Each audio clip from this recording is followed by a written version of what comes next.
रमन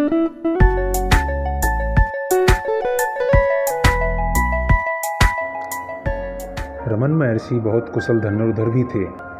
एक सुबह उन्होंने अपने एक शिष्य को अपनी धनुर्विद्या देखने के लिए बुलाया। शिष्य यह सब पहले ही कई बार देख चुका था, पर वह गुरु की आज्ञा की अवहेलना नहीं कर सकता था। वे समीप ही जंगल में एक विशाल वृक्ष के पास गए।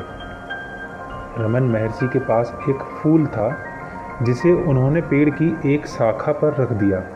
फिर उन्होंने अपने बस्ते से अपना नायाब धनुष, बाण और एक कढ़ाई किया हुआ सुंदर रूमाल निकाला। वह फूल से 100 कदम दूर आकर खड़े हो गए और उन्होंने शिष्य से कहा कि वह रूमाल से उनकी आंखें ढककर भली भांति बंद कर दे। शिष्य ने ऐसा ही किया। रमन महर्षि ने शिष्य से पूछा, तुमने मुझे धनुर्विद्या की महान कला का अभ्यास करते कितने बार देखा है? शिष्य ने कहा, मैं तो यह रोज ही देखता हूँ गुरुवर। फिर शिष्य ने रमन महर्षि से कहा, आप तो 300 कदम दूर से ही फूल पर निशाना लगा सकते हैं। रूमाल से अपनी आंखें ढके हुए महर्षि रमन ने अपने पैरों को धरती पर जमाया। उन्होंने पूरी शक्ति से धनुष की प्रत्यंचा को खींचा और तीर छोड़ दिया। हवा को चीरता हुआ तीर फूल से बहुत दूर, यहाँ तक कि पेड़ से भी नहीं टकराया और लक्ष्य से बहुत दूर जा गिरा। तीर लक्ष्य पर लग गया ना? अपनी आंखें खोलते हुए रमन महर्षि ने पूछा। शिष्य ने उत्तर दिया, नहीं गुरुवर, वह तो लक्ष्य के पास भी नहीं गया। मुझे लगा कि आप इसके द्वारा संकल्प की शक्ति या अपनी पराशक्तियों का प्रदर्शन करने वाले थे। महर्षि ने कहा, मैंने तुम्हें संकल्प शक्ति का सबसे महत्वपूर्ण पाठ ही तो पढ़ाया है। तुम जिस भी वस्तु की इच्छा करो, अपना पूरा ध्यान उसी पर लगाओ। कोई भी उस लक्ष्य को नहीं भेद सकता जो दिखाई ही न देता हो। आश्रम में जानवर और पक्षी भी निर्भय होकर रहते थे। रमन महर्षि इन पक्षियों और जानवरों को मनुष्यों की तरह संबोधित करते थे। महर्षि और ये पशु पक्षी एक दूसरे से बहुत घुल मिल गए थे। यूरोप के एक लेखक पॉल ब्रंटन ने महर्षि की ख्याति के बारे में सुना तो वे उत्सुकतावश महर्षि से मिलने के लिए आश्रम पहुँचे। वहाँ उनके साथ जो घटना घटी उसने उनकी आंखें खोल दी। वे रात को एक मचान पर सोने की तैयारी कर रहे थे। तभी उन्होंने देखा कि मचान पर एक जहरीला सांप चढ़ रहा है। उन्हें लगा कि आज उनकी मृत्यु निश्चित है। तभी रमन महर्षि का एक सेवक वहाँ आया और सांप से आदमी की तरह बोला, ठहरो बेटा। सांप एक आज्ञाकारी बालक की तरह जहाँ का तहाँ रुक गया और फिर पहाड़ों की तरफ गया और गायब हो गया। यह अद्भुत घटना थी। पॉल ब्रंटन के लिए यह चकित करने वाली घटना थी। उन्होंने आश्रम के सेवक से पूछा, आखिर तुमने यह चमत्कार कैसे किया? सेवक ने कहा, यह मैंने नहीं किया, रमन महर्षि ने किया है। उनका कहना है कि जीव जंतु किसी से भी अगर हम गहरे प्यार से बोलेंगे तो वह हमारी बात अवश्य सुनेगा। रमन महर्षि की स्वास्थ्य परेशानी।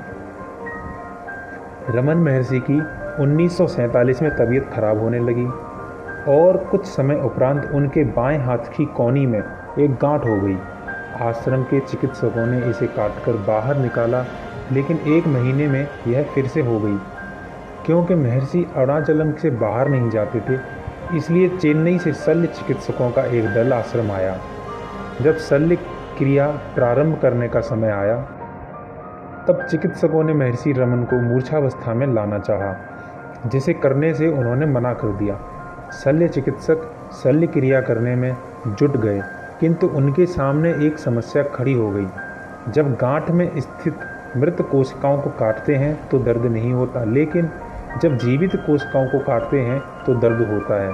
दर्द होने पर मूर्छावस्था में शरीर में हलचल होती है, जिससे चिकित्सकों को ज्ञात हो जाता है कि वहाँ जीवित कोशिकाएं हैं, किंतु रमन महर्षि के मुख से सिसकारी भी नहीं निकल रही थी।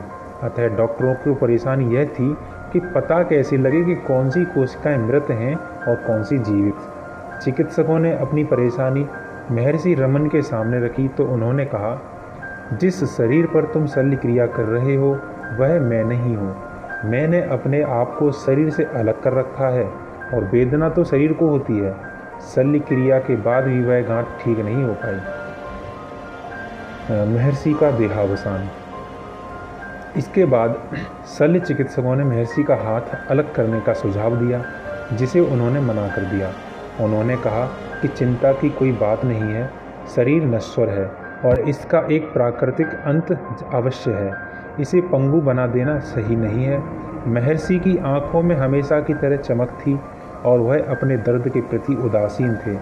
उन्होंने अपने भक्तों से मिलना जारी रखा। जो भक्त उनके दुख से दुखी थे, उनसे उन्होंने कहा, मैं यह शरीर नहीं हूँ। 14 अप्रैल 1950 की शाम के समय महर्षि ने सभी भक्तों को दर्शन दिए। आश्रम में सभी जानते थे कि अंत समय निकट है। सबने अरुणाचला से भजन गाया। महर्षि ने अपने सेवक से कहा कि उन्हें बैठा दे।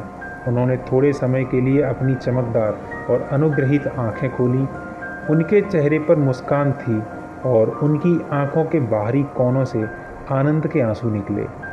एक गहरी सांस के बाद साथ वे शांत हो गए।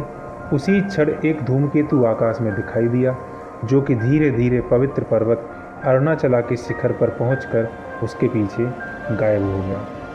मित्रों, यह था महर्षि रमन का जीवन परिचय। रमन महर्षि के जीवन से जुड़ी हुई तथा उनके उपदेशों से जुड़ी हुई अन्य वीडियो भी हम इस चैनल पर लाते रहते हैं। अगर आपको हमारी ये वीडियो और ये सीरीज़ अच्छी लग रही है तो कृपया चैनल को सब्सक्राइब करें और वीडियोज़ को शेयर करना ना भूलें। धन्यवाद।